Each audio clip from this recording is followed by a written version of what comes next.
जय हिंद विद्यार्थी मित्रांनो, महाराष्ट्रातील भारतरत्न पुरस्कार ज्यांना मिळालेला आहे ते आपण थोडक्यात बघूया। नंबर 1 वर आहे धोंडो केशव कर्वे, हे आपल्या महाराष्ट्रातील होते आणि यांना भारतरत्न पुरस्कार मिळालेला आहे बघा। आता नंबर 2 ला आहे पांडुरंग वामन काने, यांना देखील भारतरत्न पुरस्कार मिळालेला आहे आणि ते मूळ आपल्या महाराष्ट्राचे होते।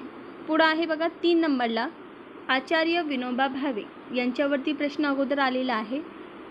नंबर 4 ला आहे डॉक्टर बाबासाहेब आंबेडकर। नंबर 5 आहे JRD टाटा। पुढे आहे बघा लता मंगेशकर। 7 नंबरला आहे बघा भीमसेन जोशी। 8 नंबरला कोण तर सचिन तेंडुलकर। 9 नंबरला नानाजी देशमुख। हे काही महाराष्ट्रातील भारतरत्न पुरस्कार मिळालेले व्यक्ती आहेत, त्यांची नावे आहेत, यांच्यावरती प्रश्न आलेला आहे।